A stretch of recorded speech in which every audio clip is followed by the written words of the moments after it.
আসসালামু আলাইকুম। অন্য মঞ্চের আলোচনায় আপনাদের সকলকে আমন্ত্রণ জানাচ্ছি।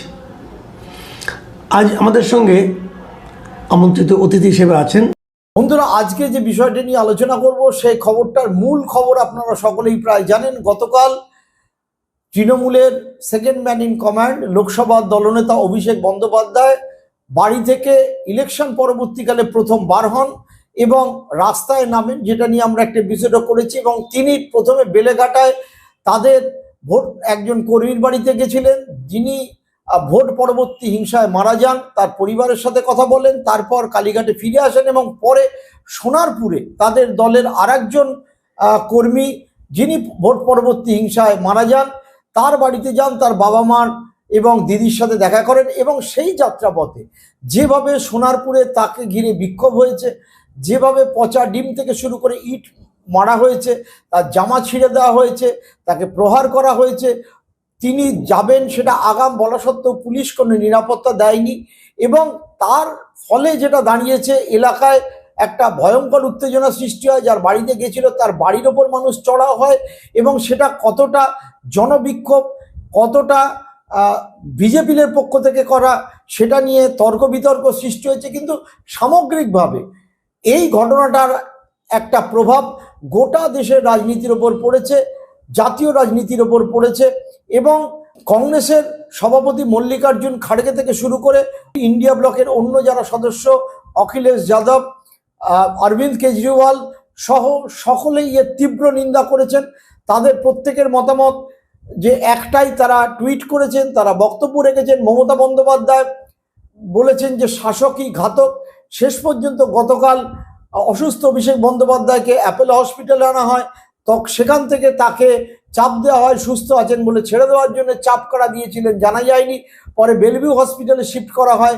মমতা বন্দ্যোপাধ্যায় নিজে গেছিলেন সেখানে এবং বেলভিউতে তিনি ভর্তি আছেন, তার কিছু আঘাত লেগেছে।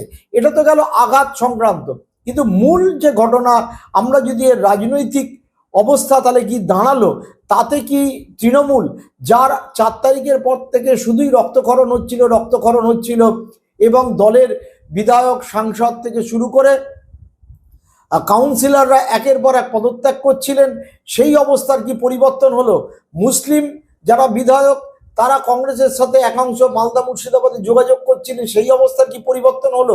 তৃণমূল কি আলটিমেটলি এই যে অভিষেক বন্দ্যোপাধ্যায় তার যে ঘটনাটি, সেটা নতুন করে তৃণমূল কংগ্রেসকে রাজনৈতিকভাবে কি আবার কিছুটা ফ্রন্ট ফুটে আসার, ভিকটিম কার্ড খেলে মানুষের দৃষ্টিটাকে ঘোরানোর অবস্থায় আনবে? কারণ গতকাল এই ঘটনার পর থেকে মেন স্ট্রিম মিডিয়া, যারা 4 তারিখ থেকে গত 3 সপ্তাহেরও বেশি অভিষেক বন্দ্যোপাধ্যায়কে শুধুই গালাগাল, মমতা বন্দ্যোপাধ্যায়কে শুধুই সমালোচনা এবং তৃণমূল 15 বছরের জমানাটাকে একটা কালো জমানা হিসেবে দেখানোর কাজে এবিপি আনন্দ, TV9, Republic TV, TV18 continuous করে যাচ্ছিল।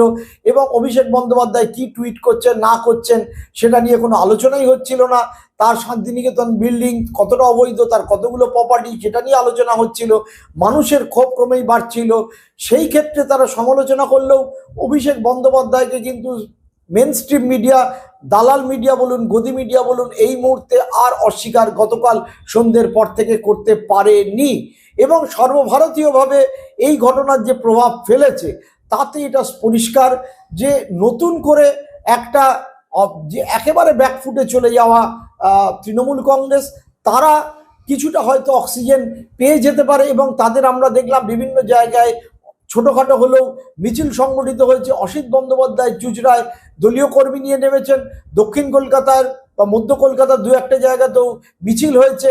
তৃণমূলের স্ট্রংহোল্ড জায়গায় ছোটোখাটো মিছিল হচ্ছে, কর্মীরা প্রতিবাদ করছেন এবং এটাও সোশ্যাল মিডিয়ায় এসছে।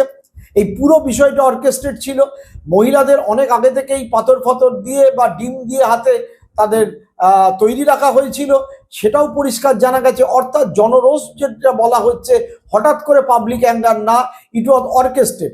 এই ক্ষেত্রে সিপিএম, যারা এই হকার আন্দোলন থেকে শুরু করে বাড়ি ভাঙার যে তপসিয়া তিলজলায় যে বাড়ি ভাঙা হচ্ছিল, হকারদের উচ্ছেদ করা হচ্ছিল, গরু বিক্রি হচ্ছিল না, আমরা কোথাও দেখতে পাচ্ছিলাম না তৃণমূল কংগ্রেসের কোনো অস্তিত্ব, তৃণমূলের আইএনটিটিউসি ইউনিয়নের কোনো অস্তিত্ব।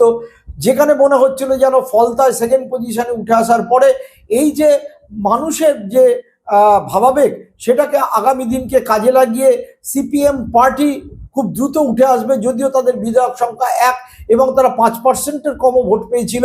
কিন্তু তারপর কি তাহলে পরিস্থিতি কিছুটা পরিবর্তন হওয়ার সম্ভাবনা দেখা দিল? এইটা কিন্তু একটা বড় প্রশ্ন। এই কারণে আরও আমি এইটা নিয়েও আলোচনায় আসব। আপনারা যারা আমার এই চ্যানেলটিকে দেখছেন অবশ্যই করে সাবস্ক্রাইব করবেন, লাইক শেয়ার কমেন্ট করবেন, আর ভালো লাগলে মেম্বারশিপ নেবেন। এই কারণে বলছি, না হলে আমার পক্ষে এই চ্যানেলটি দীর্ঘদিন ধরে চালিয়ে যাওয়া সম্ভব না। মেম্বারশিপ নিলে আমার পক্ষে কিছুটা সুবিধা হয়। যাকে এনিওয়ে, যে পুরনো কথায় ফিরে আসি, মোহাম্মদ সেলিম এই ঘটনার নিন্দে করতে করতেও তিনি বলেছেন এটা এরকম ঘটনা দেখা যায় অর্কেস্ট্রেট, অর্থাৎ স্টেজ ম্যানেজ, এবং এটা অনেকটাই তার মনে হয়েছে। তিনি স্বস্তিকার উদাহরণ দিয়েছেন আরএসএস এর মুখপাত্র, যে তারা বলছে যে সিপিএমকে কোনোভাবেই জায়গা নিতে দেওয়া যাবে না। এবং আমরা অন্য রাজ্যেতেও দেখেছি সেলিম বলছেন যে এই ধরনের ঘটনায় আলটিমেটলি তৃণমূল কংগ্রেসকে যাতে প্রাসঙ্গিক করে ফেলা যায় এবং অভিষেক বন্দ্যোপাধ্যায় যাতে আবার নতুন করে জেড ক্যাটেগরির সিকিউরিটি পান, সেই বিলি বন্দোবস্ত করার জন্য অনেকটাই বিজেপি ব্যাকরুম থেকে বিষয়টি হয়তো খেলেছে। অর্থাৎ সিপিএমও কোথাও একটা মনে করছে যে পরিস্থিতির কিছু এই ঘটনার পর পরিবর্তন হতে পারে। আমার এই ঘটনাটা দেখে আপনারা দেখুন যে ভিডিওটি কিভাবে অভিষেক বন্দ্যোপাধ্যায় সোনারপুরে মিস হ্যান্ডলিং হলেন।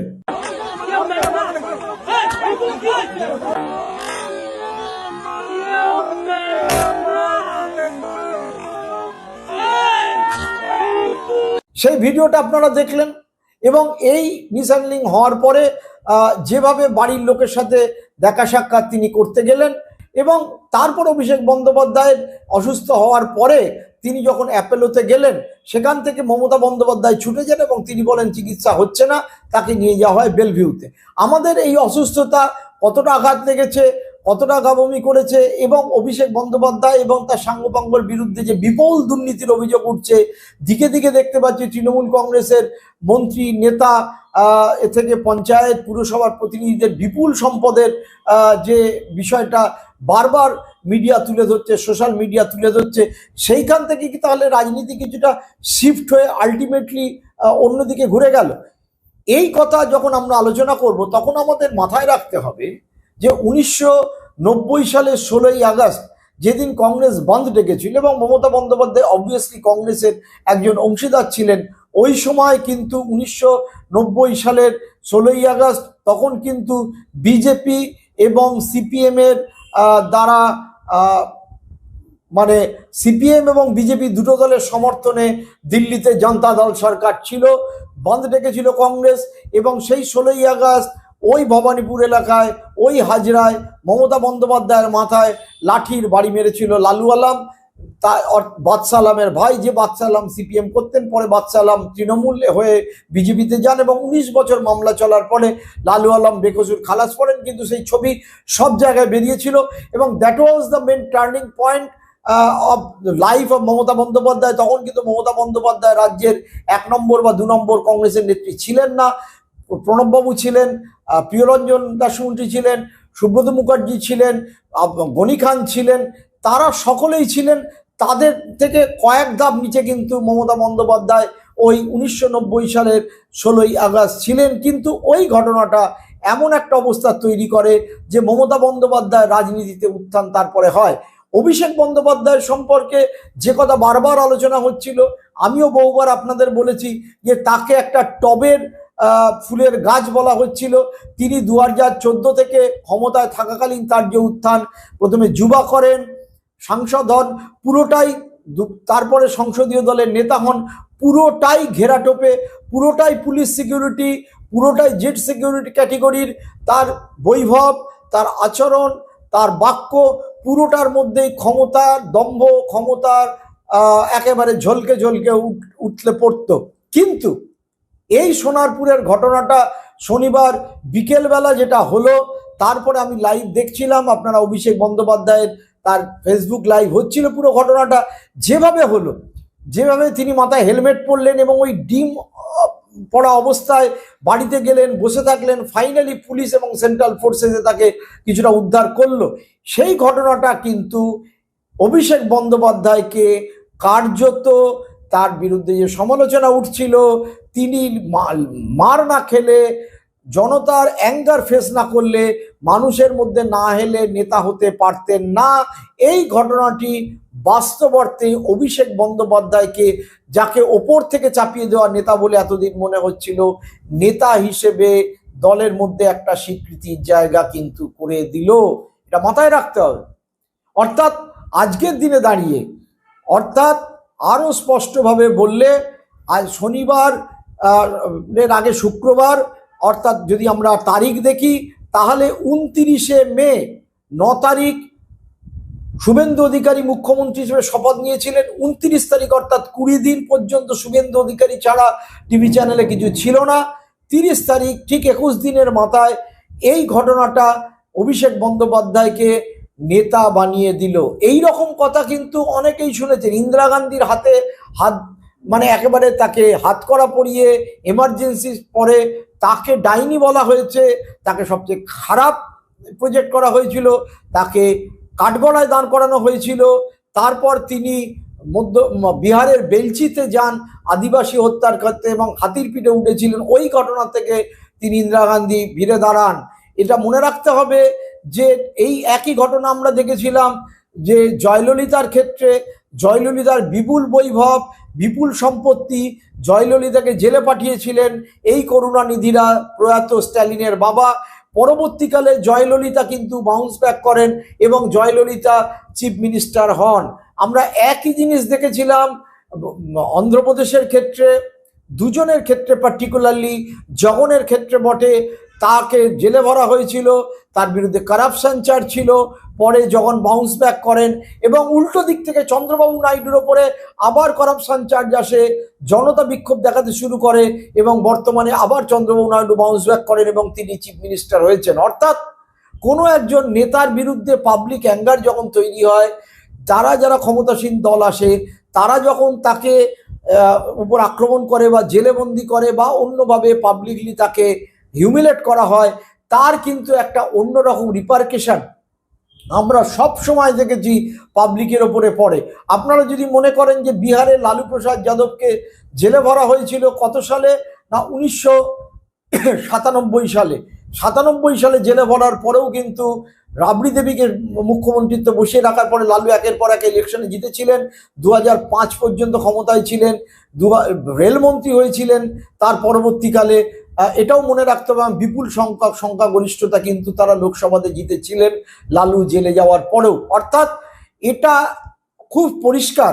শুধু আমাদের দেশেই না, আমরা ব্রাজিলের ক্ষেত্রে যদি দেখি, লুলা, একইভাবে লুলাকে জেলে ভরা হয়েছিল দুর্নীতির অপবাদে। বলসানো তাকে জেলে ভরেছিলেন তৎকালীন প্রেসিডেন্ট। তারপর আবার লুলা বাউন্স ব্যাক করেন এবং লুলা নতুন করে ব্রাজিলের শীর্ষ পদের, প্রশাসনিক শীর্ষ পদে ফিরে আসেন। অর্থাৎ বারবার এটা দেখা গেছে যে দুটো জিনিসই হয়েছে। এই রকমভাবে দুর্নীতির অভিযোগ ওঠা, পাবলিক অ্যাঙ্গার, সব মিলিয়ে একজন নেতাকে হয় সর্বাত্মকভাবে শেষ করে দেয় অথবা তার ফিরে আসার একটা কামব্যাকের সূচনা তৈরি হয়। এখন দেখার যে অভিষেক বন্দ্যোপাধ্যায়ের ক্ষেত্রে এটা হয় কি হয় না। তবে নিঃসন্দেহে আমি যেটুকানি খবর সংগ্রহ করলাম যে কতগুলো ঘটনা কিন্তু ঘটেছে অভিষেক বন্দ্যোপাধ্যায়ের ক্ষেত্রে। সেটা হচ্ছে যে বিধায়করা, যে সাংসদরা 29 তারিখ রাত পর্যন্ত অভিষেক বন্দ্যোপাধ্যায়ের তীব্র সমালোচনা করছিল যে তার রাস্তায় নামার অবস্থা নেই, তিনি ঘরে বসে কথাবার্তা বলছেন, এবং আমরা যারা সাংবাদিকরাও এই ব্যাপারে বারবার অভিষেক বন্দ্যোপাধ্যায়কে কাঠগড়ায় দাঁড় করাচ্ছিলাম, তারা কিন্তু এই মুহূর্তে খবরের উল্টো দিকটাও দেখাতে বাধ্য হচ্ছে। এবং অভিষেক বন্দ্যোপাধ্যায়ের সঙ্গের যে ব্যাগেজ, তার যে দুর্নীতির ব্যাগেজ বলা হচ্ছে, দিকে দিকে দলে দলে লোক ধরা পড়ছে, অনেকে জেলে গেছেন। তার সঙ্গের যারা রেগুলার ছবি তুলেছেন, শান্তনু সেন, রিজু দত্ত, অরূপ চক্রবর্তী, তারা তার উৎসাহ দিয়েছেন, বিভিন্ন সময় মুখপাত্র হয়েছেন, তারা সব দল ছেড়ে চলে যাচ্ছেন। তারা নানা রকম কথাবার্তা বলছেন যে আমরা স্পোক্সম্যান থাকবো না। আমরা কাকলি ঘোষ দস্তিদারকে দেখেছি, তাকেও তিনি বলছেন অভিষেক বন্দ্যোপাধ্যায় ফোন করেছিলেন আমাকে, কিন্তু তিনি আর দলের সাথে ভার্চুয়ালি সম্পর্কই রাখতে চাইছেন না। এরা কি তাহলে থেমে যাবেন? এই প্রশ্নটা খুবই প্রাসঙ্গিক এই কারণে হয়েছে, গোটা ঘটনার প্রেক্ষাপট এমন দিকে টার্ন করেছে। এই মুহূর্তে তৃণমূল দলের আমি কয়েকজন মানে নেতা বা মাঝারি স্তরের নেতা যারা দলের অ্যাকচুয়ালি ব্যাকবোন, তাদের সাথে কথা বলে বুঝতে পারছিলাম যে তারা মনে করছিলেন যে অনেকেই মনে করছিলেন তারা রাজনীতি করবেন না, অনেকে মনে করছিলেন যে আমরা অন্যদিকে চলে যেতে পারি। এই মুহূর্তে হয়তো তারা কিছুটা থমকে দাঁড়ালেন। অর্থাৎ অভিষেক বন্দ্যোপাধ্যায়ের ওপরে যে আক্রমণের ঘটনা ঘটেছে সেটা অর্কেস্ট্রেট কিছুটা যে হয়েছে এটা ফ্যাক্ট, কিছুটা পাবলিক অ্যাঙ্গার ছিল এটাও ঘটনা, কিন্তু এ ঘটনা একেবারেই কাম্য ছিল না আমরা জানি। কারণ হচ্ছে তিনি সর্বভারতীয় তৃণমূল কংগ্রেস, যার 28 জন সাংসদ আছেন এবং যার 13 জন সাংসদ লোকসভায় আছেন এবং 13 জন সব মিলিয়ে, আর 13 জন আছেন রাজ্যসভায়, অর্থাৎ 41 জন মোট সাংসদ আছেন, তাদের দলনেতা, তৃতীয় বৃহত্তম দল কংগ্রেসের পরেই, তার নেতাকে যদি এইভাবে পাবলিকলি মিসহ্যান্ডলিং করা হয়, হেনস্থা করা হয়, মারা হয়, চশমা ভেঙে দেওয়া হয়, তাহলে সাধারণ মানুষের কি নিরাপত্তা থাকবে? এইটা তৃণমূল কংগ্রেসের পক্ষে একটা বড় প্রশ্ন হিসেবে দেখা দেবে। এবং তৃণমূল কংগ্রেস অভিষেক বন্দ্যোপাধ্যায়ের এই নিরাপত্তা নিয়ে, এর আগেই মমতা বন্দ্যোপাধ্যায় তার দলীয় কর্মীদের নিরাপত্তা নিয়ে হাইকোর্টে গেছিলেন। তৃণমূল কংগ্রেস আমার কাছে খবর হাইকোর্টে যাচ্ছে নিরাপত্তার প্রশ্নে, এবং সেই নিরাপত্তার প্রশ্ন তাকে জোরদার করতেই এবং কর্মীদের সুরক্ষার প্রশ্নেই মমতা বন্দ্যোপাধ্যায় যে 2রা জুন গান্ধী মূর্তির পাদদেশে অনশনের জন্য পুলিশের পারমিশন চেয়েছে, আমি এখনো জানি না তিনি সেই পারমিশন পাবেন কি পাবেন না। তিনি যদি পান তাহলে সেইখানে সেই মঞ্চে কিন্তু এটা একটা প্রতিবাদী মঞ্চ হিসেবে মমতা ব্যবহার করবেন। তিনি যদি না পান সেটাও একটা খবর হবে। অর্থাৎ যে তৃণমূল কংগ্রেস খবরের থেকে একদম হারিয়ে গেছিল, যে Trinamool Congress mainstream media, গদি মিডিয়া, এই টিভি চ্যানেলগুলো শুধুই দুর্নীতির কালিমা লিপ্ত করছিল, দুর্নীতির বক্তব্য রয়েছে, এ নিয়ে কোনো অস্বীকার করার জায়গা নেই, আমি বারবার এই কথা বলছি, কিন্তু শুধুই দুর্নীতি, 15 বছর আর কিছু হয়নি, ওই ঘন্টাখানেক যা বারবার বোঝানোর চেষ্টা করছিলেন, এবং তারা একেবারে বিজেপিকে মহিমামণ্ডিত একটি দল হিসেবে তুলে ধরছিলেন, সেই ঘটনাটা কিন্তু আর করতে চট করে পারবেন না। কারণ এই খবর কিন্তু তাদের দেখাতে হবে, তাদের পাবলিকের স্বার্থেই তৃণমূল কংগ্রেসকে খবরে রাখতে হবে। এবং তৃণমূল কংগ্রেস এই মুহূর্তে আপনারা জানেন যে অন্নপূর্ণা ভাণ্ডারের ওই 13 পাতা নোটিশ নিয়ে মানুষের মধ্যে একটা ভয়ঙ্কর, মহিলাদের মধ্যে ক্ষোভের সৃষ্টি হয়েছে। কারণ সেখানে যে চাওয়া হয়েছে নথি, বাড়ির দলিল থেকে বাড়ির সকলের ব্যাংক অ্যাকাউন্ট, তা দিতে পারবেন না। আমার হিসেব মতো 50 লাখ, 60 লাখ, 70 লাখ মহিলা বাদ চলে যাবেন, পাবলিক অ্যাঙ্কার তৈরি হবে। হকার আন্দোলনকে কেন্দ্র করে বিশেষ করে স্টেশনের বাইরে তাদের উচ্ছেদ, এমন অবস্থা দাঁড়িয়েছে যে দমদমে যে হকারদের নোটিশ দেওয়া হয়েছিল রোববার দিন তুলে ফেলা হবে, সেইখানে শেষ পর্যন্ত নাকি শুভেন্দু অধিকারী হস্তক্ষেপ করেছেন এবং ওখানকার বিধায়ক অরিজিৎ বক্সি তিনি বলেছেন না আপাতত বিষয়টা থাক, বিজেপি গিয়ে মিটিং করেছে, আমি জানি না কি হবে। তাহলে কোথাও একটা পাবলিক যে অ্যাঙ্গার তৈরি হচ্ছিল, সেই অ্যাঙ্গারের ফসল কারা কুড়াবে? সিপিএম কুড়াবে না আবার তৃণমূল কংগ্রেস তাকে জোটবদ্ধ করবে? এই প্রশ্নটা যখন বারবার সামনে আসছিল, অথবা নাকি কংগ্রেসের আমার কাছে যা খবর, কংগ্রেসের বিভিন্ন বিধায়করা কংগ্রেসের সাথে যোগাযোগ করছিলেন, এটা ঠিক, কর্মীরাও যোগাযোগ করছিলেন, এটাও ঠিক, কিন্তু রাহুল গান্ধী কোনোভাবেই দিল্লি কংগ্রেস কোনোভাবেই বিজেপিকে 240+ এই তৃণমূল কংগ্রেসের 20 জন সাংসদ ভেঙে বেরিয়ে যাবেন এবং একটা দল করে কংগ্রেসের সাথে চলে যাবেন, বা বিজেপির সাথে চলে যাবেন, বা বিজেপি লেজুর হয়ে যাবেন, এটা রাহুল গান্ধী কোনোভাবেই চাইছেন না। সেই কারণেই মল্লিকার্জুন খাড়গে একেবারে এই ঘটনা নিন্দে করে তৃণমূল কংগ্রেসের পাশে এসে দাঁড়িয়েছেন, যে কারণে বাদবাকি ইন্ডিয়া ব্লকের প্রতিনিধি দাঁড়িয়েছেন। সমস্যা কিন্তু বাড়বে সিপিএম এর, কারণ সিপিএম মনে করছিল যে একেবারে তৃণমূল কংগ্রেস চলে গেছে, মরে গেছে। বিভিন্ন সমাজ মাধ্যমে আপনি যদি দেখেন সিপিএম এর এমনকি যারা মুখপত্রে কাজ করেন তাদের এই অভিষেক ব্যানার্জি হেনস্থা হয় উল্লাস।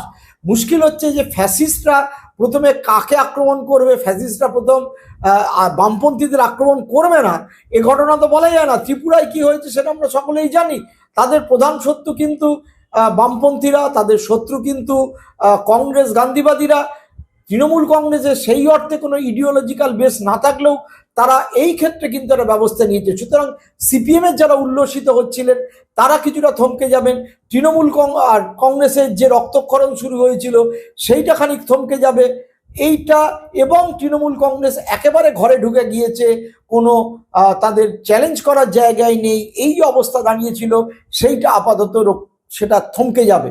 উল্টো দিক থেকে মমতা বন্দ্যোপাধ্যায় দিল্লি যাওয়ার তৈরি করছেন। তিনি ইন্ডিয়া ব্লকের মিটিংয়ে যাবেন এবং তিনি চেষ্টা করবেন ইন্ডিয়া ব্লকটাকে শক্তিশালী করে কংগ্রেসের সাথে একটা সদ্ভাব রেখে, তাতে কংগ্রেস কতটা রাজি হবে না রাজি হবে আমি বলতে পারবো না, যে আগামী লোকসভা নির্বাচন অথবা সামনে এখানে পুরো ভোট আছে, পঞ্চায়েতের ভোট আছে, আরও আনুষঙ্গিক ভোট আছে, যে 41% এবং কংগ্রেস যে 3%-এর ওপর ভোট পেয়েছিল, অর্থাৎ 44%, তার মধ্যে মুসলিম ভোটের একটা বড় অংশ রয়েছে, সেটাকে ধরে রেখে আগামী দিনকে কি করে এগোনো যায় এবং মানুষের কাছে এটা প্রতিপন্ন করা। এবং আমি সত্যি কথা বলছি যে বিজেপি কিন্তু যে লোকেরা এইটা করেছে, যতটাই অর্কেস্ট্রেড হোক না হোক, এই কাজটা কিন্তু করে বিজেপি কিন্তু ভুল জায়গায় পা দিয়েছে। এটা করার কোনো প্রয়োজনীয়তাই ছিল না। বিজেপি যদি বিষয়টি উপেক্ষা করতো তাহলে এই জায়গা কিন্তু হতো না, কিন্তু বিজেপি উপেক্ষা করতে পারেনি। পাবলিক অ্যাঙ্গার ছিল, বিজেপির লোকেদের অ্যাঙ্গার ছিল। এবং পশ্চিমবঙ্গের সবচেয়ে দুর্ভাগ্য হচ্ছে এই বাংলাদেশের মতো মব ফিউরিটাকে তারা এনকারেজ করছে, পুলিশ এনকারেজ করছে, পলিটিক্যাল পার্টি এনকারেজ করছে, এবং হিন্দু মধ্যবিত্ত উচ্চবিত্ত বাঙালি যারা বিজেপিকে ভোট দিয়েছেন তারা উৎসাহিত করছেন। একেবারে মূর্খের মতো, অশিক্ষিত মূর্খের মতো এই মধ্যবিত্ত হিন্দু বাঙালি তারা এটা উৎসাহিত করছেন। কিন্তু তার ফলটা যেটা দাঁড়ালো, তাতে কিন্তু আপাতত তৃণমূল কংগ্রেসের পক্ষ থেকে কিছুটা অক্সিজেন পাওয়া হলো। অভিষেক বন্দ্যোপাধ্যায় রাস্তায় নামলেন এবং চ্যালেঞ্জ করলেন, যেটা আমরা আশা করা যাচ্ছিল না। সুতরাং আগামী দিনকে কিন্তু টেবিলের অন্য দিকটাও কিন্তু আমরা দেখতে পাবো বলে আমার মনে হয়। ভিডিওটি ভালো লাগলে অবশ্যই লাইক শেয়ার কমেন্ট করবেন। সকলে ভালো থাকুন, সুস্থ থাকুন, নমস্কার।